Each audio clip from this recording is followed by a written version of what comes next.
enterprises could protect their data the way Wall Street protects its money? Well, that happens to be the case with ALTR, who is on a mission to prove digital trust can be achieved through their data security platform. I caught up with their CEO, Dave Sikora, to learn more. Dave, thank you so much for joining me. Thanks, Shannon. It's great to be here.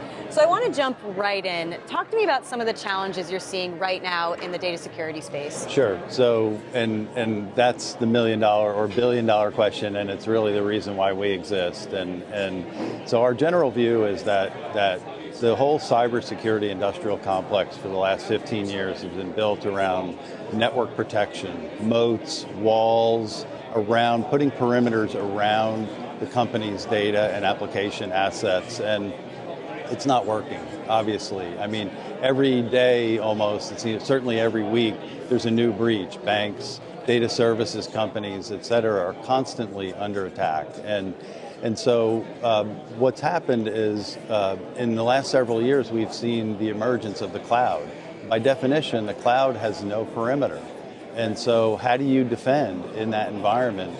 And so our view is we need a new model. We need a new architecture for helping companies protect what really is, other than their money, their most significant asset, which is really their data. Absolutely. So what is ALTR doing specifically then to address these challenges? Yeah, so what we talk about is we talk about programmable security. And programmable security, by definition, is enabling companies to wire data security into their business applications. And so we talk about two different worlds when we talk about the enterprise. We talk about defenders of data assets, and those typically are the chief information security officers and their teams. And we talk about the builders of the applications. And for the last 15 years, the whole industry was focused on the defenders, the CISOs. And we think going forward that the compelling event is to have the industry focus on the builders and have the builders of business applications actually wire really, really strong data security into the applications that they're building for great security, efficiency, and significantly for portability. So if the security is wired into the application, then that means a company can take it and run it anywhere.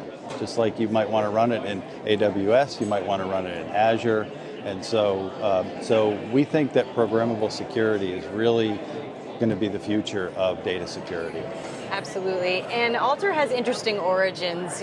I noticed you kind of have a mantra, what if enterprises could protect their data like Wall Street protects its money? Exactly, yeah. So if you wouldn't mind just diving into, really the principles that ALTR was founded on. Yeah, so the founding team came from Wall Street. They essentially built a trading platform. And so one of the things that they saw in that business is they saw how unbelievably protective the banks and organizations were about their money.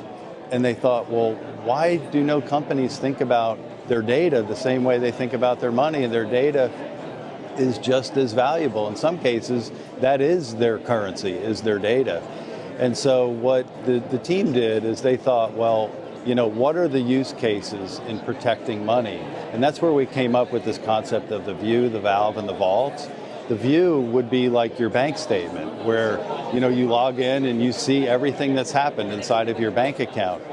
The valve is a risk check. So let's say you wanted to give someone access to your bank account, but only on Friday, or they can only take $300 a day out of the ATM. That's what we call our valve. That's our risk layer. And then the vault, which is banks protect money in a vault. And so we have those three use cases inside of our platform. Actually, they manifest themselves as ALTR monitor, govern, and protect, the view, the valve, and the vault. There still seems to be a lot of misconceptions about blockchain technology and how it should be properly utilized. Right. But it seems like ALTR has really figured out a way to harness its efficiency. So talk to me a little bit about that. Yeah, we really have, and I give credit to the tech team at ALTR, who is just a spectacular technical talent, really solid group. And so we're very careful about how we use the word blockchain, because the public persona of blockchain really revolves around cryptocurrency. People think of Bitcoin, and we are not that. What we've done is we studied the blockchain architecture, and we found the architecture to be very elegant. And so we thought, how can we take the elegance of this architecture and very specifically apply it to one problem, the protection of enterprise data.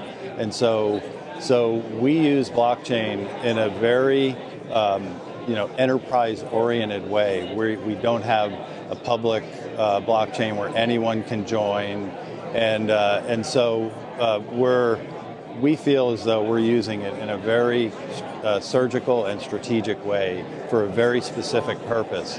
And so to some extent, even we're so careful that we sometimes even refer to blockchain as just connected nodes, or it's our special architecture for how we protect enterprise data. But we really are careful about not being conflated with the Bitcoin and cryptocurrency crowd.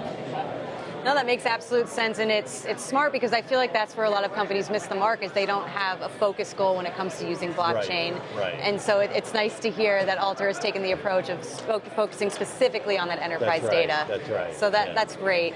But I want to shift gears a little bit and talk a little bit about the Q2 partnership that has recently evolved between ALTR and Q2. Oh yeah, so this is great. We're so thrilled with the Q2 relationship and partnership, and it's interesting because Q2 is this really quiet, very successful, very humble, mission-driven company that we're so blessed to have a relationship with. And so Q2, when they saw our product, they thought, this could be a really important component of their overall architecture. And getting back to the programmable security, this is exactly what Q2 has done. They have wired ALTR into their architecture. They branded it as TrustView, powered by ALTR, and they're delivering it to all of their banking customers. They happen to do online and mobile banking for 432 banks around, mostly in North America, banks and credit unions. It's a very successful company, very visionary, and we're in the process now of rolling it out across all their products and across all their customers, and we just can't be happier to have and I've run a number of software companies.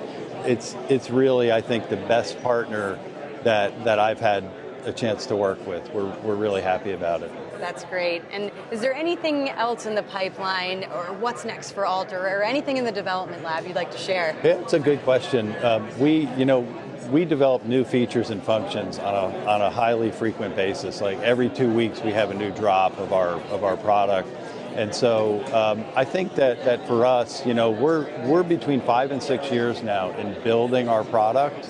And actually our go-to-market efforts, which is very unusual for a company of our size, our go-to-market efforts are behind our product. Usually in high-tech companies, you have visionary technical founders, but they can't catch up to what's happening in the market. Or they can't catch up to salespeople selling things. And so it's the other way around here. We built product for the better part of 4.5 years before we even told the market about it. And so the next 18 months for us really is going to be heavy investment in our go-to-market efforts, and try and get caught up to all the great work that our technical team has done. Well, it certainly seems like ALTR is one to watch. Congratulations on your success so far. Dave, thank you so much for your time. Thanks, Shannon. Thanks. Appreciate it. We're having a great time, and appreciate the time here today. It's clear that ALTR isn't afraid to tackle difficult data security challenges, and that digital trust can in fact be restored. From Medici Studio, I'm Shannon Rossick.